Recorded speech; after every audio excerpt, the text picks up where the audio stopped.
Hello student, welcome to our YouTube channel new beginning.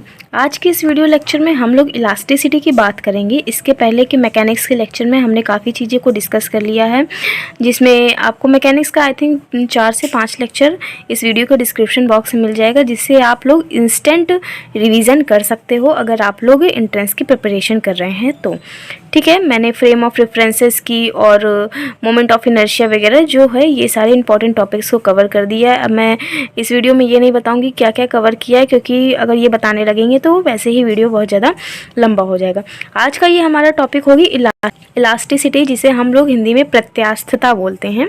Hindi में भी जान लीजिए, प्रत्यास्थता आज का टॉपिक है। इसमें हमें क्या क्या इंपॉर्टेंट चीज़ें पढ़ना है उसे मैंने नोट डाउन कर लिया है। आप लोगों को क्विक रिविज़न जल्दी जल्दी करवाते हैं। तो देखिए, इलास्टिसिटी क्या होता है कि इलास्टिसिटी में परफेक्टली इलास्टिक और परफेक्टली प्लास्टिक बॉडी क्या होती है। इलास्टिक बॉडी देखिए आप लोग वो होती है जैसे आप फोर्स लगाते हो, फोर्स लगा के उसको थोड़ा खींचने, जैसे एक रबर बैंड है। रबर बैंड है, आप लोग उसे फोर्स लगाया, आपने फोर्स लगाया और उसके पोजीशन में थोड़ा सा चेंज हो गया। ठीक है, मतलब जैसे आप रबर को खींचते हो तो खींचने पे क्या होता है, वो थोड़ा बड़ा होता है, फिर आप जैसे ही छोड़ देते हो तो रबर बैंड फिर से जो है अपनी पोजीशन में वापस चला जाता है। तो ये प्रॉपर्टी हमारी इलास्टिसिटी होती है। ठीक है, इलास्टिसिटी की प्रॉपर्टी होती है।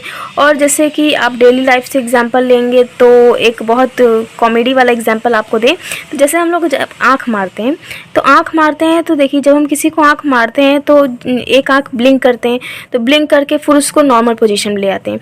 तो वो भी इलास्टिसिटी ही है एक तरीके से, वो डेली लाइफ की इलास्टिसिटी है। तो आप जैसे क्या करते हो, आँख मारते हो तो आँख क्या करते हैं, ब्लिंक करते हो। तो ऐसे तो ना कि एक आँख दबाए तो वो दबी रह गई, वो आप नॉर्मल पोजीशन में उस आँख को लेकर आते हो ना, तो वो उस तरीके की इलास्टिसिटी है। फिलहाल फिजिक्स में हम लोग रबर बैंड वगैरह इस तरह की इलास्टिसिटी देखेंगे, बट आप लोग को और अच्छे से समझ में आए इसलिए मैंने आँख मारने वाला एग्जाम्पल लिया था।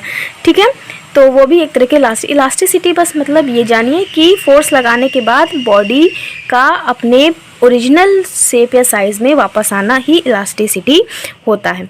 तो परफेक्टली इलास्टिक बॉडी हमारी क्वार्ट्ज एंड फाइबर है और परफेक्टली प्लास्टिक बॉडी पटी है। ठीक है, स्ट्रेस क्या होता है। स्ट्रेस देखिए, अब इसमें आपको एक टर्म देखने को मिलेगा, स्ट्रेस होता है फोर्स अपॉन एरिया। फोर्स कैसा, रीस्टोरिंग फोर्स। स्ट्रेस में फोर्स कैसा होना चाहिए, restoring force per unit area. Per unit area में कितना रीस्टोरिंग फोर्स है हमारा, वही हमारा स्ट्रेस होता है। उसके बाद स्ट्रेस के भी कुछ टाइप होते हैं। जैसे स्ट्रेस हमारा 2 टाइप का होता है, नॉर्मल स्ट्रेस और लॉन्गिट्यूडनल और शेयरिंग स्ट्रेस। लॉन्गिट्यूडनल को ही शेयरिंग स्ट्रेस भी कहा जाता है। ठीक है, नॉर्मल स्ट्रेस क्या होता है, देखिए नॉर्मल स्ट्रेस होता है नॉर्मल टू द सरफेस। मतलब स्ट्रेस हमारा क्या होता है, फोर्स पर यूनिट एरिया। तो नॉर्मल से इसमें स्ट्रेस में क्या होगा, इसमें जो फोर्स लगेगा वो नॉर्मल टू द सरफेस होगा। जिस सरफेस पे आप लगाओगे उसके नॉर्मल होगा ये फोर्स, तो वो हो जाएगा हमारा नॉर्मल स्ट्रेस। अब दूसरा स्ट्रेस हमारा होता है लॉन्गिट्यूडनल स्ट्रेस और शेयरिंग स्ट्रेस। तो देखिए, लॉन्गिट्यूडनल स्ट्रेस क्या होता है, लॉन्गिट्यूडनल स्ट्रेस होता है जब टेंजेंशियल टू द सरफेस लगता है। जिस सरफेस पे फोर्स लगा रहे हो वो फोर्स आपका रिस्टोरिंग फोर्स हमारा टेंजेंशियल होगा उस सरफेस के, तो वो हमारा कहलाया जाएगा लॉन्गिट्यूडनल और शेयरिंग स्ट्रेस। ठीक है, अब एक टर्म इसमें और आती है स्ट्रेन। स्ट्रेन क्या होता है, देखिए स्ट्रेन भी 3 टाइप का होता है। स्ट्रेन मतलब एक तरीके का चेंज है, अगर वॉल्यूम में चेंज हो और उसके लेंथ में चेंज हो या फिर शेप में चेंज हो, वॉल्यूम में चेंज हो, लेंथ में चेंज हो तो उसे हम लोग स्ट्रेन कहते हैं। स्ट्रेन हमारा भी 3 टाइप का होता है, लॉन्गिट्यूडनल, वॉल्यूमेट्रिक और शेयरिंग स्ट्रेन। लॉन्गिट्यूडनल में क्या होता है, जिसे इस टाइप के स्ट्रेन को हम लोग अल्फ़ा से डिनोट करते हैं। अल्फ़ा यानी लेंथ चेंज। इसमें क्या होती है, जब आप किसी बॉडी पर आप जब फोर्स लगाओगे रिस्टोरिंग फोर्स, तो स्ट्रेन क्या होगा, जब उसकी लेंथ में चेंज हो जाएगा, मतलब कि उसकी इलास्टिसिटी में, मतलब क्या कहते हैं, जब आप फोर्स लगाओगे तो जो लेंथ होगी वो पूरे अपने परफेक्टली वैसे ही शेप में वापस नहीं आ पाएगा, तो उसके लेंथ में कुछ चेंज हो जाएगा। तो इस तरह के हम लोग को चेंज को हम लोग क्या कहते हैं, लॉन्गिट्यूडनल स्ट्रेन कहते हैं और इसे अल्फ़ा से रिप्रेजेंट किया जाता है। ठीक है, अब वॉल्यूमेट्रिक स्ट्रेन की बात करें तो इसे गामा से रिप्रेजेंट किया जाता है और V अपॉन V, मतलब कि यहाँ L अपॉन L का मतलब समझ लीजिए, स्मॉल l यानी change in length upon original length, और यहाँ स्मॉल v मानी change in volume upon original volume, volume में कितना चेंज हुआ है और ओरिजिनल वॉल्यूम क्या है, तो इससे हमें स्ट्रेन मिलेगा। कौन सा स्ट्रेन? वॉल्यूमेट्रिक स्ट्रेन मिलेगा। शेयरिंग स्ट्रेन क्या होता है? इसमें शेप में चेंज होता है, ठीक है। और एक और बहुत इंपॉर्टेंट टर्म आता है कि हुक्स लॉ क्या होता है। तो देखिए, हुक्स लॉ के अकॉर्डिंग क्या होता है? स्ट्रेस डायरेक्टली प्रोपोर्शनल होता है स्ट्रेन के। मतलब जो हमारा स्ट्रेस है, दो टाइप के स्ट्रेस हमने पढ़े, नॉर्मल और लॉन्गिट्यूडनल, और स्ट्रेन तीन टाइप का पढ़ा, लॉन्गिट्यूडनल, वॉल्यूमेट्रिक और शेयरिंग, ठीक है। जब हमारा स्ट्रेस प्रोपोर्शनल हो जाएगा स्ट्रेन के, तो हम लोग उसे हुक्स लॉ कहेंगे। और ये प्रोपोर्शनलिटी कांस्टेंट हटेगा तो यहाँ पे एक ई आता है, ठीक है। आप लोग को पता होगा कि कोई भी प्रोपोर्शनलिटी कांस्टेंट यानी प्रोपोर्शनलिटी का सिंबल होता है, वो जब हटता है तो एक कांस्टेंट आता है। तो जब ये हटेगा तो इसकी जगह पे ई आएगा। अब ई को हम लोग क्या लिख सकते हैं? यहाँ से स्ट्रेन को इधर भेजेंगे तो स्ट्रेस अपॉन स्ट्रेन हो जाएगा। यही है ई हमारा। इसी ई को हम लोग कहते हैं modulus of elasticity, modulus of elasticity. अब मॉडुलस ऑफ इलास्टिसिटी के भी कई टाइप होते हैं, 3 टाइप होते हैं, उसे भी हम लोग डिस्कस करेंगे। और ये जानिए कि डायमेंशन ई का होता है, यानी मॉडुलस ऑफ इलास्टिसिटी का जो डायमेंशन होता है वो होता है ml की पावर -1 t की पावर -2, ठीक है। ये होता है डायमेंशन ऑफ इलास्टिसिटी, ठीक है, मॉडुलस ऑफ इलास्टिसिटी। अब देखिए, मॉडुलस ऑफ इलास्टिसिटी कितने टाइप की होती है? तो मॉडुलस ऑफ इलास्टिसिटी हमारी 3 टाइप की होती है। मॉडुलस ऑफ इलास्टिसिटी 3 टाइप की होती है। पहला होता है यंग्स मॉडुलस, दूसरा होता है बल्क मॉडुलस और तीसरा होता है modulus of rigidity. Young's modulus, bulk modulus और modulus of rigidity. Young's modulus में क्या होता है? यंग्स मॉडुलस में जब हम लोग कौन सा लॉन्गिट्यूडनल स्ट्रेन लेते हैं, लॉन्गिट्यूडनल स्ट्रेन, यहाँ पे स्ट्रेन हमने पढ़ा लॉन्गिट्यूडनल, इससे क्योंकि हमारे इलास्टिसिटी क्या है? स्ट्रेस प्रोपोर्शनल स्ट्रेन के। तो जब हम स्ट्रेन के टाइप को बदलते जाएंगे भी हमारे मॉडुलस ऑफ इलास्टिसिटी भी बदलता जाएगा। एक बार हम लोग क्या लेंगे? ये लेंगे लॉन्गिट्यूडनल स्ट्रेन लेंगे, एक बार हम लोग वॉल्यूमेट्रिक स्ट्रेन लेंगे, तो उसके अकॉर्डिंग हमारा मॉडुलस ऑफ इलास्टिसिटी बदलता जाता है। यहाँ जानिए, जब स्ट्रेन हम लोग लॉन्गिट्यूडनल ले लेंगे तो वो हमारा यंग्स मॉडुलस होगा, और जब वॉल्यूमेट्रिक ले लेंगे तो वो हमारा बल्क मॉडुलस हो जाएगा, और जब शेयरिंग स्ट्रेन ले लेंगे तो वो हमारा मॉडुलस ऑफ रिजिडिटी हो जाएगा।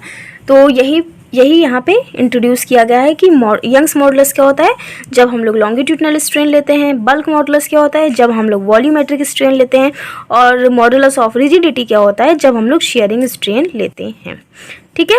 यंग्स मॉडुलस में देखिए फॉर्मूला आप लोग जानिए, क्योंकि मॉडुलस ऑफ रिजिडिटी है, मतलब ये मॉडुलस ऑफ इलास्टिसिटी क्या होता है? Stress upon strain. यहाँ पे हमने फॉर्मूला पढ़ा था ना, स्ट्रेस अपॉन स्ट्रेन, और स्ट्रेस का फॉर्मूला क्या होता है? Force per unit area, force per unit area. और स्ट्रेन क्या होता है? जो भी स्ट्रेन हम यूज़ करेंगे। तो देखिए, यंग्स मॉडुलस में हम लोग स्ट्रेस यानी फोर्स पर यूनिट एरिया, और स्ट्रेन यहाँ पे बताया मैंने कि यहाँ पे हम लोग कौन सा स्ट्रेन लेंगे? लॉन्गिट्यूडनल। तो लॉन्गिट्यूडनल स्ट्रेन का formula alpha is equals to क्या होता है? यहाँ पे हमने पढ़ा ना, small L upon capital L. तो यही वैल्यू यहाँ पे रख देंगे, तो ये आ जाएगा F dot L upon A L. तो एफ यहाँ क्या होगा? देखिए एम जी, जो नीचे के ऊपर नीचे की तरफ फोर्स लगेगा, ये फोर्स हमारा रिस्टोरिंग फोर्स होगा, जो एम जी होगा, और एल, और एरिया क्या होगा? किसी भी, ये देखिए ये हमारी जो बॉडी है इसका एरिया है पाई आर स्क्वायर। तो ये हो जाएगा हमारा फॉर्मूला यंग्स मॉडुलस का। यंग्स मॉडुलस का फॉर्मूला याद रखिए, mgl upon pi R square L. ये क्या है? ओरिजिनल लेंथ, और ये क्या है? Small L, change in length, ठीक है। अब यहाँ देखिए एक सबसे इम्पॉर्टेंट क्वेश्चन आता है कि steel is more elastic than rubber. अब डेली लाइफ में आप लोग अगर सोचोगे कि रबर ज़्यादा इलास्टिक होता है स्टील से, ऐसा लगेगा, जबकि ऐसा नहीं होता। स्टील आपका ज़्यादा इलास्टिक होता है, क्योंकि क्या कहते हैं, जब आप रबर को, ऐसे आप ये याद ही कर लो कि स्टील ज़्यादा इलास्टिक होता है रबर को। इसके ऊपर पे कई तरीके से इसको एक्सप्लेन किया जा सकता है कि किस तरीके से ज़्यादा इलास्टिक होता है, बट आपके ऑब्जेक्टिव क्वेश्चन के बेसिस पे आप लोग याद रखो कि स्टील ज़्यादा इलास्टिक होता है इन कंपेयर टू रबर, ठीक है। अब बल्क मॉडुलस की बात करते हैं। तो बल्क मॉडुलस क्या होता है? स्ट्रेस प्रोपोर्शनल होता है स्ट्रेन के, स्ट्रेस प्रोपोर्शनल होता है स्ट्रेन के। ये है हुक्स लॉ। अब कौन सा स्ट्रेन इसमें बल्क मॉडुलस में यूज़ करेंगे हम लोग? Volumetric strain. तो यहाँ पे हमारा जो मॉडुलस ऑफ इलास्टिसिटी का कांस्टेंट है, यानी कि यहाँ बल्क मॉडुलस है, ये हम लोग पी यूज़ करेंगे, के यूज़ करेंगे, तो जो हमारा हो जाएगा P upon minus V upon V, change in volume upon original volume. और यहाँ पे एक कंप्रेसिबिलिटी फैक्टर भी आएगा। Compressibility factor is equals to 1 upon K is equals to minus V upon V upon P, compressibility factor हो जाएगा, ठीक है। और यहाँ मॉडुलस ऑफ रिजिडिटी की बात करते हैं, शेयरिंग स्ट्रेन, तो यहाँ पे भी फॉर्मूला इसका याद कर लीजिए, force per unit area upon ये जो हमारा स्ट्रेन होता है थीटा होता है, एंगल में चेंज होता है, तो एफ अपॉन ए थीटा, जिसको हम लोग सिंप्लीफाई करके F L upon A L लिख सकते हैं। ये आपको एकदम लगेगा जैसे कि यंग्स मॉडुलस का फॉर्मूला, क्योंकि यंग्स मॉडुलस के फॉर्मूले में भी देखिए हमने यही चीज़ें पढ़ी थी, F L upon A L, तो मॉडुलस ऑफ रिजिडिटी में भी यही आता है, बस उसमें एंगल का कॉन्सेप्ट आता है। अब हम लोग देखते हैं कि पैशन रेशियो क्या होता है। पैशन रेशियो क्या होता है, ये एन नहीं है, रेशियो है, तो इसको आप लोग हटा दीजिएगा। पैशन रेशियो क्या होता है, the ratio of change in dimension to the initial dimension perpendicular to the direction of force is called lateral strain. यहाँ पे एन नहीं होगा, तो पैशन रेशियो का फॉर्मूला क्या होता है, इसको सिग्मा से रिप्रेजेंट करते हैं, बीटा अपॉन अल्फा। बीटा क्या है, लैटरल स्ट्रेन, अपॉन अल्फा क्या है, लॉन्गिट्यूडनल स्ट्रेन, लैटरल स्ट्रेन और लॉन्गिट्यूडनल स्ट्रेन। और अल्फा इज इक्वल्स टू क्या होता है, अल्फा इज इक्वल्स टू हमने पढ़ा था longitudinal strain, change in length upon original length, और बीटा इज इक्वल्स टू होता है D upon capital D, small D upon capital D.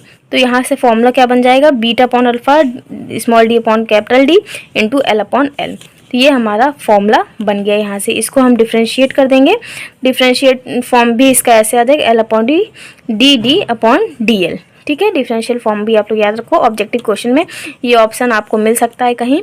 तो पैशन रेशियो में सारे जो फॉर्मूलेज हैं, सिग्मा इज इक्वल्स टू ये, और सिग्मा इज इक्वल्स टू ये वाला फॉर्मूला भी, और sigma is equals to differential form ये वाला फॉर्मूला भी आप लोग याद रखिएगा, ठीक है। अब अगर वर्क डन की बात करें तो वर्क डन क्या होगा, वर्क डन लॉन्गिट्यूडनल स्ट्रेन में क्या होगा, यहाँ आप लोग डायरेक्ट रिजल्ट याद रखिएगा। तो लॉन्गिट्यूडनल स्ट्रेन में क्या होगा, F L upon 2, F L upon 2 ये वर्क डन होगा, यानी strain energy per unit volume is equals to half stress into strain, stress into strain. इस तरह से भी हम लोग इसको, यहाँ पे कोई भी न्यूमेरिकल प्रॉब्लम आएगी तो हम लोग ऐसे भी याद कर सकते हैं। ये यहाँ पे आपको फोर्स दिया रहेगा, चेंज इन लेंथ दिया रहेगा, तो आप वर्क डन निकाल सकते हो। Energy per unit volume is equals to half stress into strain, ठीक है। उसके बाद हम लोग पढ़ते हैं वॉल्यूम स्ट्रेन। वॉल्यूम स्ट्रेन क्या होगा, इसका भी आप लोग फॉर्मूला याद रखिए। वर्क डन इसमें क्या होगा, K upon V into V square upon 2, original V upon change in V, यानी वॉल्यूम में। तो वॉल्यूमेट्रिक स्ट्रेन में इस तरीके से हम लोग इसका वर्क डन निकाल सकते हैं। शेयरिंग स्ट्रेन में क्या होगा, शेयरिंग स्ट्रेन का फॉर्मूला रखिए एल क्यूब, एल क्यूब, इसका वर्क डन ऐसे निकलेगा एल क्यूब। ये मैथमेटिकल कैलकुलेशन पे मत जाइए, आपको लोग खाली फॉर्मूला याद रखना है कि किस में क्या होगा, क्योंकि ऑब्जेक्टिव क्वेश्चन वैसे ही। अब एक सबसे इम्पॉर्टेंट चीज़ ये है कि रिलेशन बिटवीन वाई, के, सिग्मा और डेल्टा, इन सब के बीच में आपको रिलेशन चाहिए। तो के इज इक्वल्स टू होता है वाई अपॉन 3 1 माइनस 2 डेल्टा, ठीक है। ये रिलेशन याद रखिएगा। अब रिलेशन बिटवीन वाई, के और नीटा के बीच में होता है वाई ब्रैकेट में 1 अपॉन ईटा प्लस 1 अपॉन 3 के इज इक्वल्स टू 3, ये रिलेशन याद रखिएगा। तो ये हमारा चैप्टर हो गया इलास्टिसिटी का। जितने मुझे इंपॉर्टेंट टॉपिक लगे मैंने डिस्कस कर दिया, और भी कुछ इंपॉर्टेंट होगा तो कमेंट बॉक्स में मुझे ज़रूर बताइएगा। मिलते हैं नेक्स्ट वीडियो में नेक्स्ट टॉपिक के साथ। Till then thanks for watching, bye bye.